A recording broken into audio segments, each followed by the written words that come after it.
Hi, everyone, and welcome to another G News podcast. Today, we are joined by Peeni Henare, who is Labour's candidate standing in the Tamaki Makaurau by-election.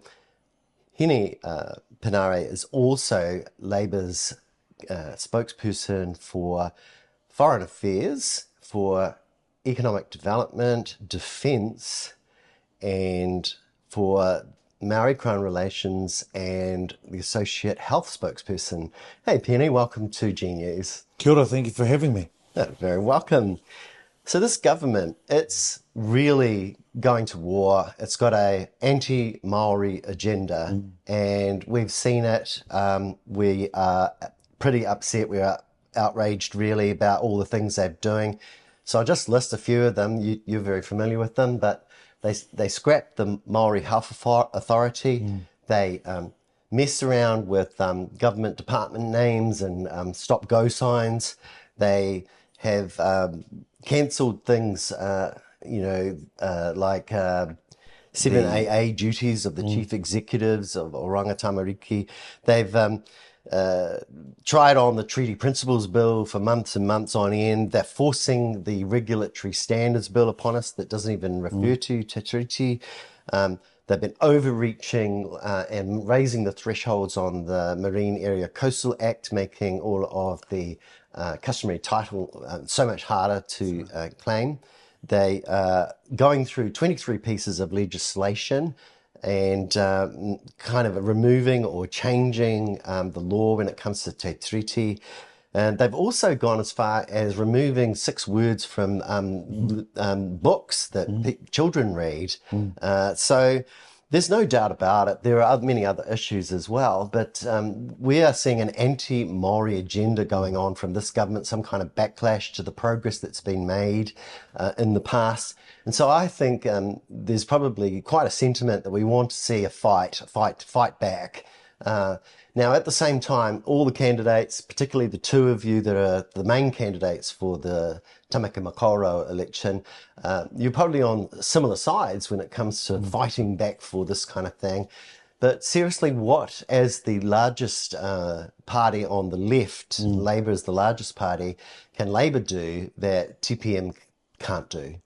Yeah, look, when you rattle off the list like that, it serves as a reminder because you get caught up in the fight all the time, just how challenging it has been by this government. So as a Labour Party and such a large block of the left, we've made it quite clear that the things that we can focus on will allow us to dream.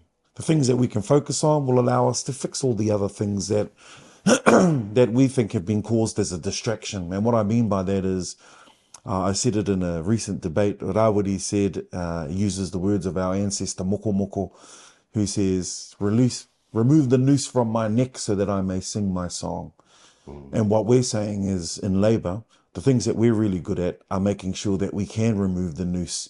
We can make cost of living easier. We can make owning a home easier. We can make people healthier. And we can do things that will allow people to sing their song, allow people to have a dream again and be aspirational again. So at the moment, we know that there is a fight with this government, but we're very clear on what it is we stand for. And then we know this, once a whānau have settled down, they've got a house, they've got good access to opportunities and jobs, then we can dream our dream. We can do the things that we always aspired to do. And I think that's Labour's strength, is their track record in that space of being able to deliver those things so that whānau can live their own mana motuhake. Fresh blood versus experience. You have held this seat before. You've even beaten John Tamahiri, who is Orini's boss. You are the voice of experience in this election. So can you tell us all about your experience and also why your experience is valuable to the people of Tamaki Makaurau? Yeah, look, we talk about that fight and I've made it clear that it's my experience that will deliver outcomes, much needed outcomes in our communities, homes, good health care, good education opportunities and good jobs. So I've got a track record of delivering that across a number of portfolios. In fact, we were having a bit of a chat earlier on the way over, and Recognised that I was tourism minister, a former defence minister, associate housing minister, associate health minister, civil defence minister, and just I worked out that I had 9 portfolios in 6 years, across a wide range of spaces. And so what I'm saying to the whānau out there in Tāmaki Makaurau is I know how those systems work and I know how to deliver the change our people so richly deserve and need. And because we can't do it over a longer period of time, our people are screaming out for things now, whether it's in Tāmaki Makaurau, around other parts of the country. And I'm saying that through all of I think 2 weeks' time, it'll be the start of my 12th year in Parliament. And all that experience and all that skill set, all that connection, will help deliver those outcomes for our whānau in Tāmaki Makaurau. This by-election is really going to last for something like the 14 months. And then you're going to have to do it all again in a general election next year. Although TPM and Labour will agree some kind of coalition agreement when we do change this government and that you work together.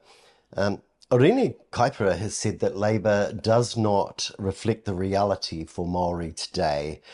Is she wrong? And what do you think the reality is for Māori in Tāmaki Makaurau today?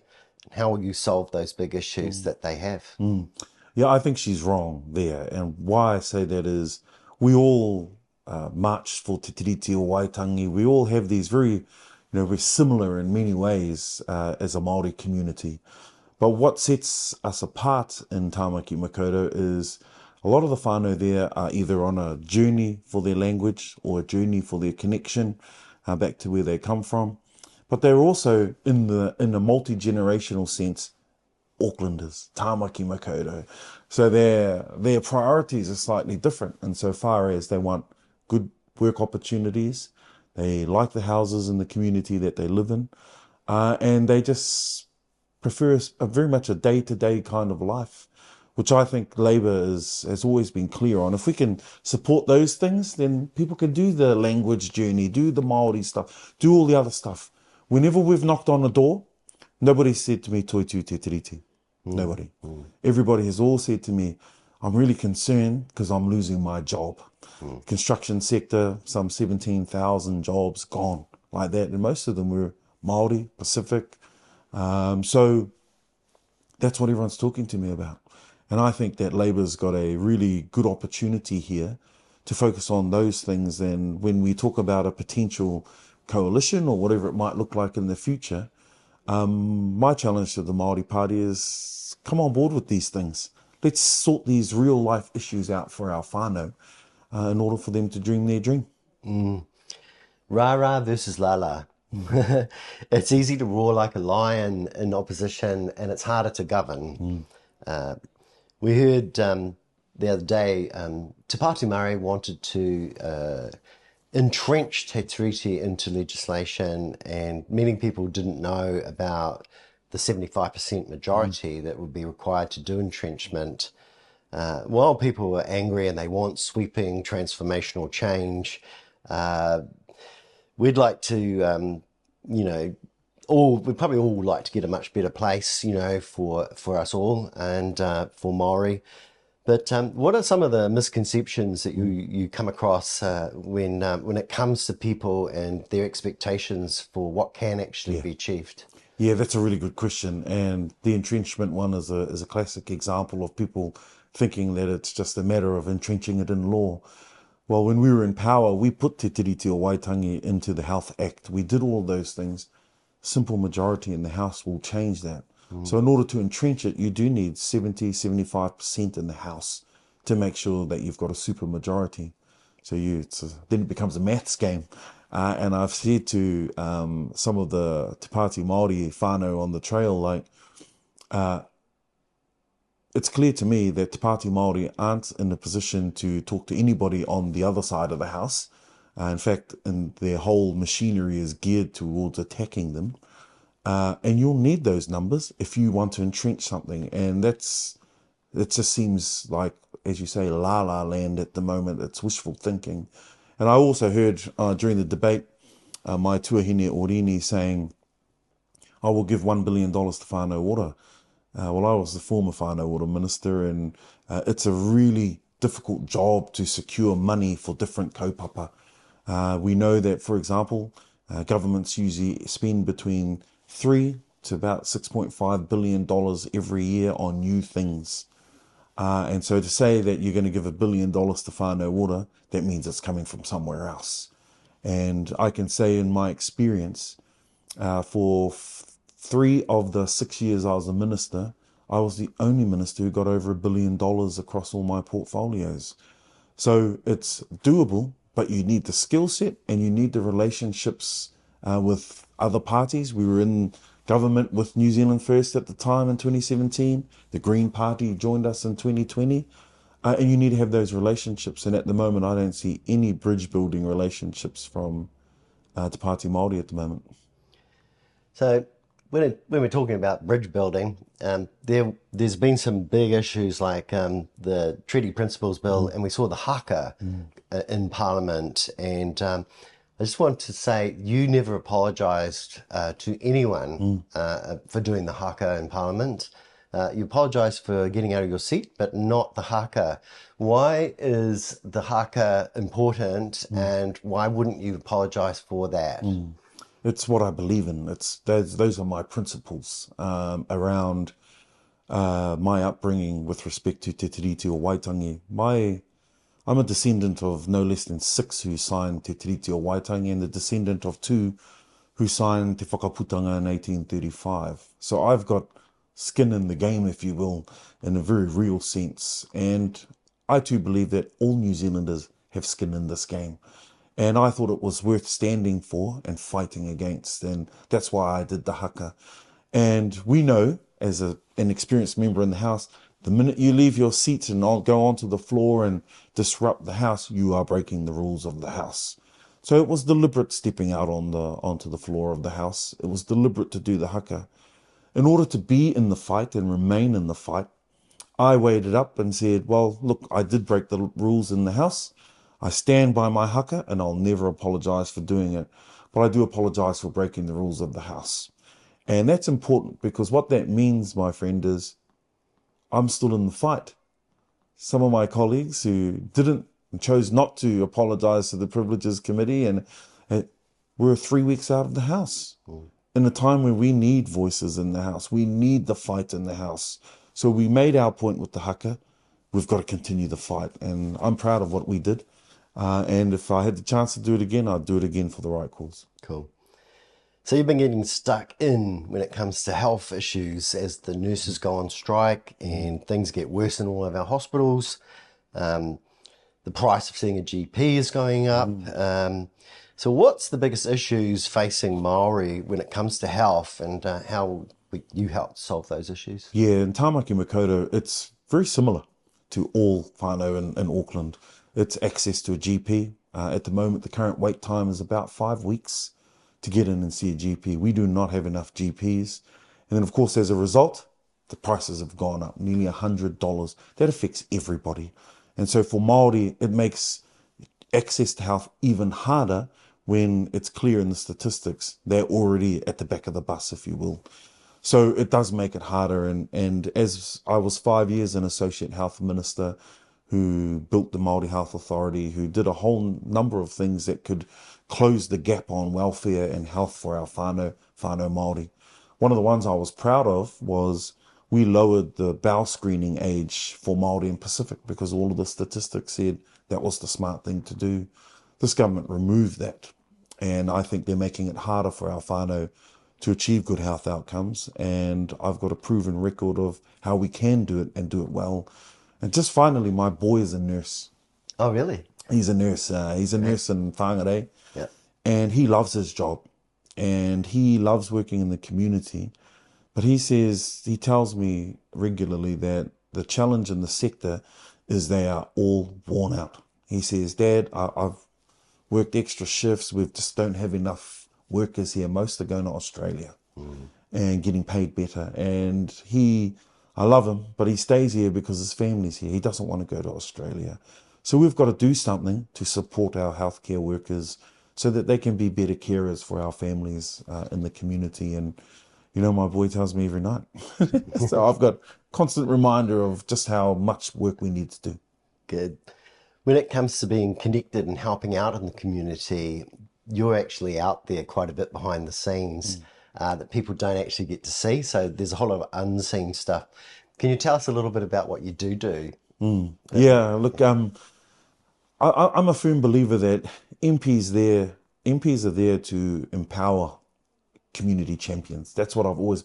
People like to think that we are community champions, and we are in our own way. But for example, people have the answers to a lot of challenges. People are doing amazing work.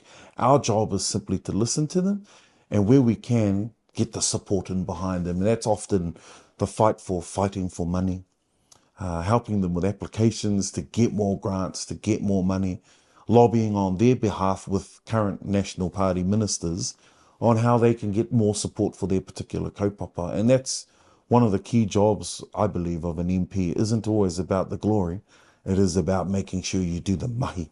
And so for a large number of health providers in Tāmaki Makaurau, because I've got a bit of a health background, my father was a head of the largest Māori health provider in the country in his time, so I know a lot of them.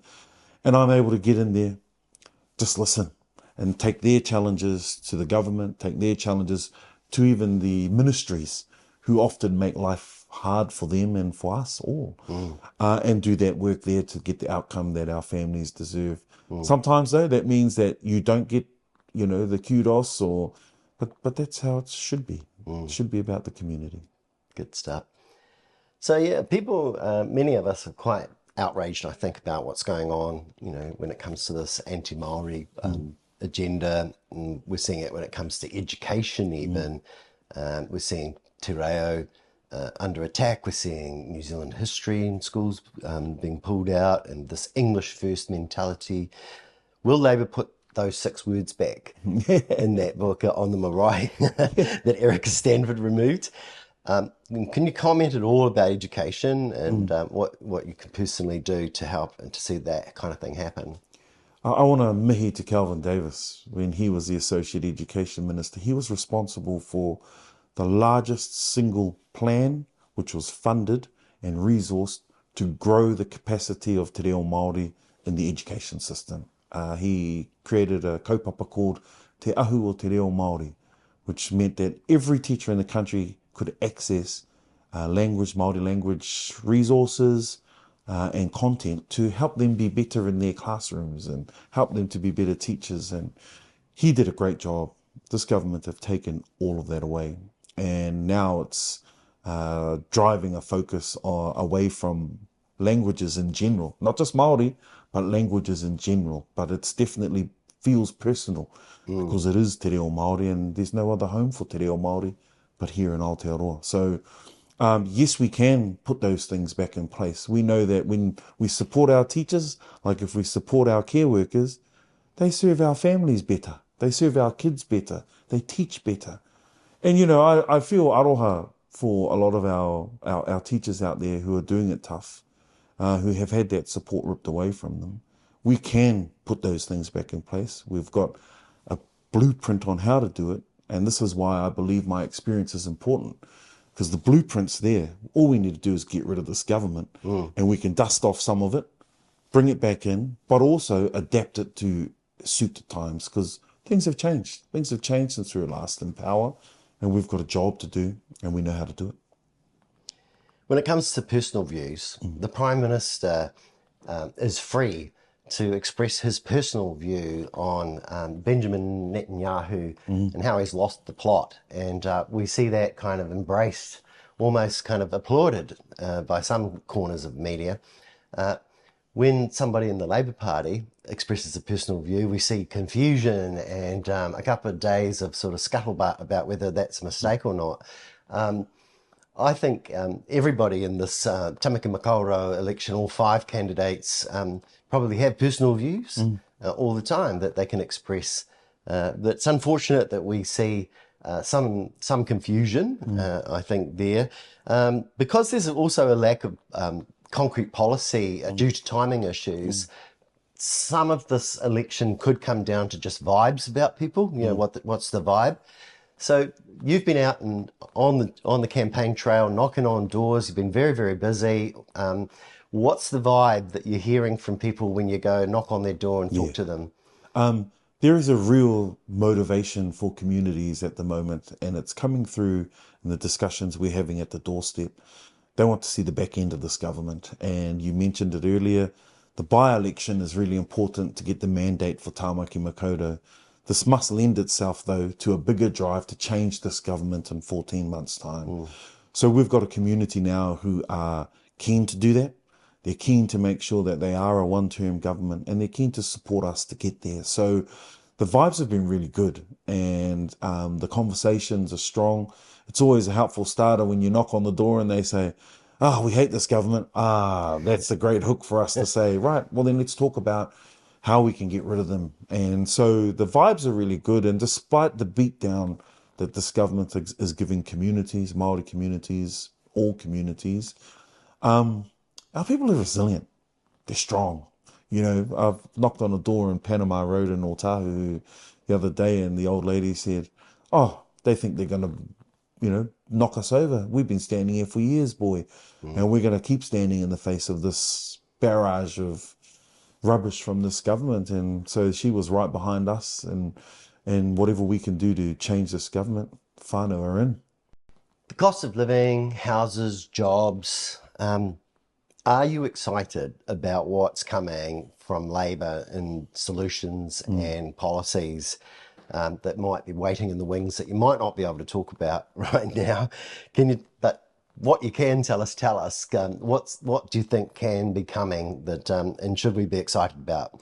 We're going to make some progress back, aren't we? Yeah, definitely. I'm really excited. We're currently in our policy making cycle for the term, so there will be some key announcements before the end of the year, which I think whānau should keep an eye out for. I can't give too much away on those, but we're currently going through our policy cycle, which means lots of listening, lots of engagement with important people on how we can do things better and do things differently. So you'll see a suite of policies across all of the things that we stand for, which our leader's been clear. It's jobs, health, homes, and real action on the cost of living. Now, the key thing about policy is we can do huge transformational policy, which I think we can wait and see. I'm quite excited. But that does take time. It does. When you're going for big change, like what we did with health, it takes time to actually bed those things in. So not only do we need that, we actually need things that are going to get us up and moving, get this country moving forward again, get the economy driving again, get things like the Auckland City back up and running. It seems to be on its knees at the moment. Construction has stopped. The mood is a little bit down and the economy is lagging. There are things that we can do immediately on those, which are decisions around how we do our procurement, decisions on what we invest in, what infrastructure we invest in, and of course things like bringing more events to New Zealand. The convention centre, the much long-awaited convention centre in the city, and places like Waiheke, you might see a large number of visitors, but we're down on where we should be. We're not doing anything to incentivise whānau to come to New Zealand, to come and have a check out our beautiful country, get our economy moving. Governments can do that, and they can do it through quick decisions. But so we need both good outcomes quickly and strong transformational change that our whānau and community are looking for. And I think Labor's got it. Great. So finally, why should the people of Tāmaki Makaurau vote for you, Peeni? Look, I'm I'm clear for what I'm standing for. And I believe I've got the track record and the skill set and the experience to be able to deliver those outcomes sooner rather than later. We know that we can fix a lot of these problems. And so I'm seeking the mandate for Tāmaki Makaurau to be their strong voice. And what I've always said is when you've got a mandate like that, you're also held accountable to the people. And I'm wanting to put my hand up again. We lost narrowly in 2023. I believe I've served Tāmaki Makaurau well in the 3 terms I did have the seat, and I want that opportunity to do it again. Despite how I might look, I'm still one of the younger ones in the Labour caucus, 45, and so we've got a pretty good candidate in me where I'm young, but I've got nearly 12 years experience in Parliament. And I think that's what's going to be what Tāmaki Makaurau needs. Peeni, thank you for joining us today. It's been really interesting to hear more from you about what you stand for, all your experience, and what you're all about going forward when it comes to getting us back from this period where we've actually had to suffer quite a bit under this government. The election voting starts tomorrow and it closes on the 6th of September. Okay. All the very best. Thank you. And we'll talk to you again soon. Yeah, let's get back out here and sit down and have a good catch up afterwards, whatever comes. I think these are good conversations for our families to hear as we look towards the big election next year.